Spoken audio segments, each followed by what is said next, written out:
First of all, Mom, good morning to all of you. Okay, I have to stand it, fine. Okay, so first of all, I would like to thank the organizers of Metallurgic PMS for giving me this opportunity to present this in front of all of you. And this time is very opportune for all of us in order to understand that why, as India is growing towards sustainability, mining sector is, which is very hard to abate, requires these kind of measures. So without much ado, let me get started.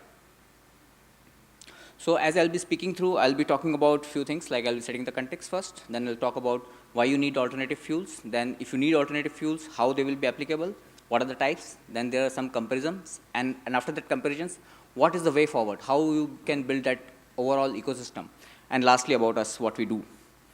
So let's get started. So as you talk about the sustainable and the green mining, it is very pertinent to understand that definition of green mining is very sacrosanct. It is basically changing the context of extraction, even mining, transportation, all has to be sustainable as well as green. So if you can see on the screen there, there are totally 5 areas that you need to understand whenever we talk about the green and sustainable mining. That's number 1, you have to minimize the emission. These are the practices that you need to adopt, like minimizing the emissions, then like minimizing the reduction of energy consumption, then third is the reduction of water usage, then you also have the disposal of waste, which just our previous speaker spoke about, and also the, it should promote the reforestation. So these are the 5 areas when somebody talks to you about the sustainability and the green, you have to adhere to these 5. Now, if this is very, very clear to you, let's talk about the next area. Like in the mining value chain, you have everything from exploration to development to mining to exploitation and finally the reclamation. That is the end-to-end value chain. So if you see on the screen, the type of emissions which comes out of each and every stage, as you can see that from prospecting, there's there's a scope 2 emission. If you go to the exploitation, there is a scope 1 and scope 2, these kind of emission. And then there is the repurposing. When you end the mine life, there's also options of, making it in a sustainable manner. So for all these respective scopes which get emitted in the value chain, you need to have a proper option that what are the alternatives that can be used. So I'll be talking about here mostly about the alternative fuels, which is for the exploitation. So let's get started. Now, setting the context, why you need this. If you see on the screen, mining sector is a hard to abate sector.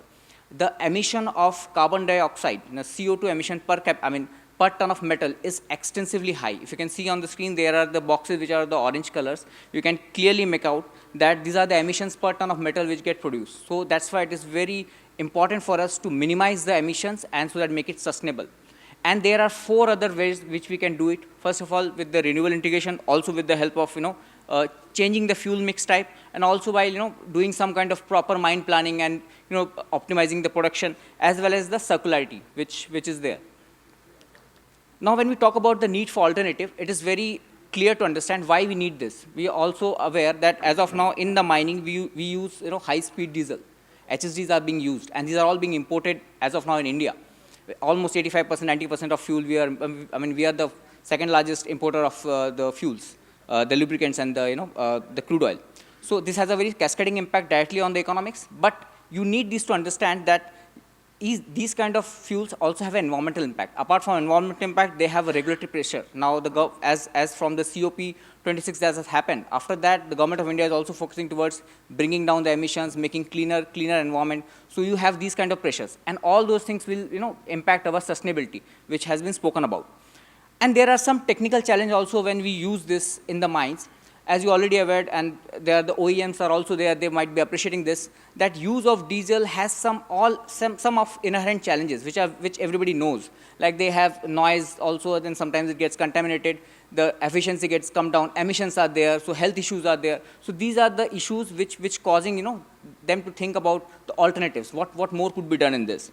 But is this the only thing? Like finding the high emissions and the availability of fuel, is it the only thing? No, there are some other things that we also need to check. So we need to understand that there could be number of alternatives. As of now, we have only spoken about the EVs, like the battery. But if you could see, the mining sector in India or basically across the globe are adopting these 5 kind of fuels, as you can see. First is biofuels. It is pretty much evident that like biodiesel, ethanol blending, these are most easy to use. And many of the MDOs, mine players, have already adopted these kind of practices in their mines on a pilot basis. So this is very much prevalent. And this has been happening since 2020 onwards. Second thing is natural gas. India is mainly dependent on natural gas through import. So LNG imports are there. So LNG can also be act as one of the fuel in the mines. and this can, this can propel your, off-road and on-road trucks. And Coal India Limited, as you can already aware, WCL, and then there are private organizations like Adani, they're all trying to adopt LNG into their ecosystem. They have inherent challenges. We'll talk about that. Then next is hydrogen. Hydrogen also has some kind of, affinity towards long-term distance and long travel. So that's why hydrogen can also be substitute your like HSD through hydrogen. So this also has some kind of application. And either this can be to fuel cells, or this can be also to, hydrogen-powered, trucks. Then lastly, we spoke about the battery fuels. Battery is fine. EV batteries are now, Hindustan Zinc has already started that using that. They are the pioneer in using this electric vehicle in the underground mines. Also, you can see the Lloyds Metal has recently adopted. They have done the largest retrofitting in the very recent times for their off-road and on-road trucks. And lastly, the synthetic fuels. Synthetic fuels are nothing but, conversion of e-diesel, e-methanol, e-propane, e-butane, all synthetic fuels, which is just formed by capturing the carbon dioxide as well as infusing it with the renewable hydrogen. So these are the prima facie 5 fuels that can be adopted as an alternative. But the applicability has to be understood in a very different manner. Now, if you can see in this graph, there are 2 important criteria that you need to understand. Number 1 is the energy density, and second is the power demand or the power density. So if you can see the energy density, it is nothing but the amount of fuel or amount of the capacity of a tank. Let's say you have in a very layman language, if you want to understand, it is the amount a particular vehicle can hold in terms of the fuel. That is called energy density. And next is called the power density. Power density is basically the amount which can be dispersed at a moment. So if you can plot this graph, and you can see on the screen, the combustion engines like all IC engines. Now, I will also include here your LNG as well as your hydrogen. They both have high energy density and high power density, so that more energy can be stored and quickly they can be dispersed. Apart from that, if you can come down, all these battery vehicles, they have relatively high power density, not that high energy density, because of that their inherent challenges. They can only store limited power, but they can disperse the power quickly. So this is a challenge. So we have to understand the economics between the power density as well as energy density before going down to any kind of fuel.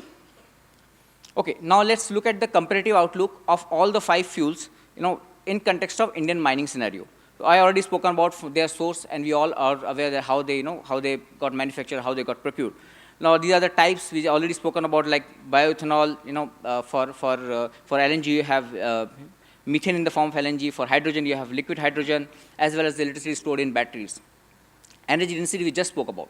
The concept about the technical maturity of these ecosystem is yet to be evaluated. For batteries, we are already rapidly speeding. Like all the battery ecosystem has been developed in India, and we can see the spurge of using these electric vehicles in the mines in a very high speed.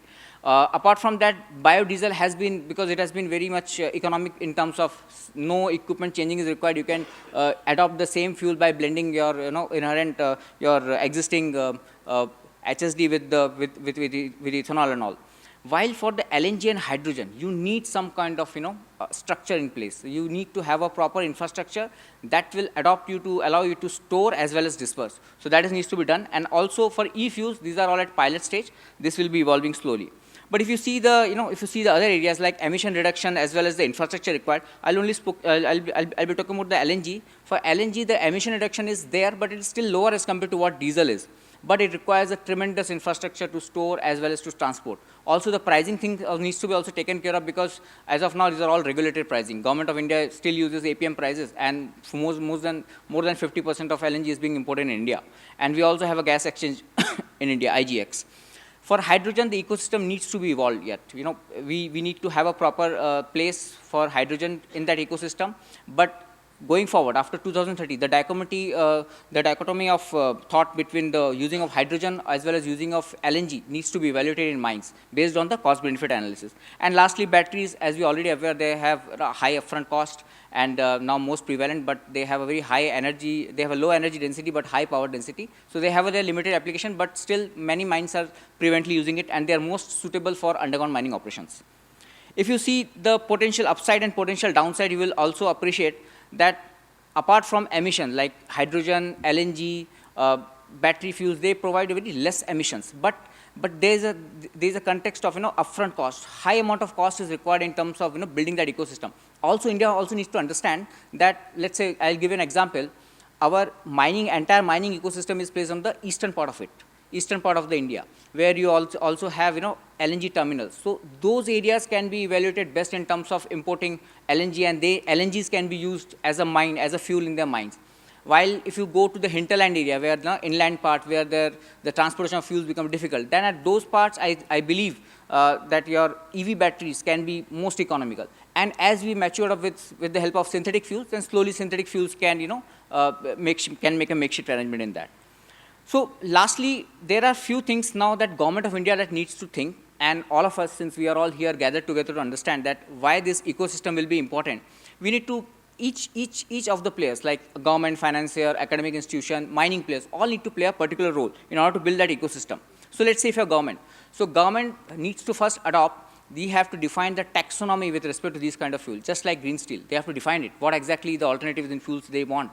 They also need to come up with some kind of trading certificate similar to the renewable energy certificate that will play an important role, because India is going to have their coal exchange soon. Also, then they also map like region-wise, which I just spoke about. Like most of the mines are there, or the the mineral assets are in the eastern part of area. They have other fuels attractive as compared to the battery economy, or as compared to biofuels. So that option needs to be evaluated. And also they have to make some provision for the linking of fund, that how these kind of initiative can be funded.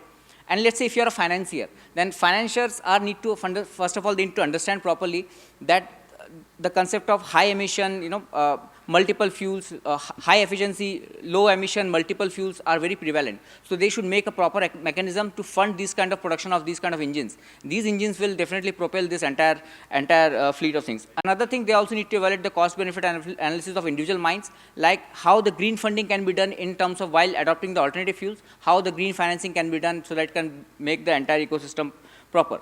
Lastly, if you're the mining player, then you have to also understand that if you have an ongoing mine, or if you're applying for a new mine, how about evaluating this kind of feasibility, whether if I use alternative system. And just now our previous speakers also spoke about like the mining life, the contract periods are very less, 5 to 6 years. So that economics of using these alternative fuels, or even as an MDO player, how this can be used, that economics need to be understood, and they have to reassess and go back to the drawing board again and try to understand like how the operations can become more sustainable. And lastly, once everything is done, you need to go with the proper supplier for the offtake agreement for sustainable fuels. And lastly, the very important role that need to play by the academicians, like any academic institutes, research institute, they need to promulgate the usage of alternate fuels. Even when the student of mining, as a student of mining engineer, they also need to understand that their opportunities are galore, how these newer technologies, and going forward, there could be a new fuel, you do not know. There would be a sodium ion batteries going forward. They can also play a very important role going forward in the mining sector. So these impetus is required from the academic institution also. They also need to map which area, which region India can explore these kind of fuels. Also, you have prevalent like offshore minerals are coming up, auctions have coming up. These kind of mining also required, newer kind of fuels, so that they should not impact the ecosystem. And lastly, the proper communication needs to be done for each of the stakeholder, because these are the very hard to abate sector. And in order to put us in a global footprint in terms of sustainability, we need to do the advocacy of proper communication of clean, and clean. And how we can assist you in this. So I already spoke about the policy reform. So government has to come up with the policy reform. We can do some collaboration with the government, and then try to help them formulating a proper policy. Even individual states can come up with their own alternative fuel mechanism policy, just like EV policy. Financial viability can also be done with the help of proper estimation of the cost benefit analysis, as well as the detailed financial modeling. And lastly, the technological synergy. All technological providers has to play a very important role. They have to come together, and they have to find the optimum solution, which is win-win for all. So lastly, I would be stating that alternatives would be a way of life going forward. As you can see on the screen, there could be a multiple fuels. It's not only the hegemony of high-speed diesel going to come down, as already India has spoken about the Atmanirbhar Bharat. And with this, I would like to conclude my presentation. Thank you. We are at PwC India. We work across multiple areas in mining and metal sector. So happy to reach out to me in case of you need any assistance. Okay, I just completed on my time. So if you have any questions, you can ask. Or ladies and gentlemen, if you have any question, kindly raise your hand. Anybody? Nobody has any sort of questions in their mind? Anybody still? All right, ladies and gentlemen, give a huge round of applause to Mr. Abhinav Sengupta.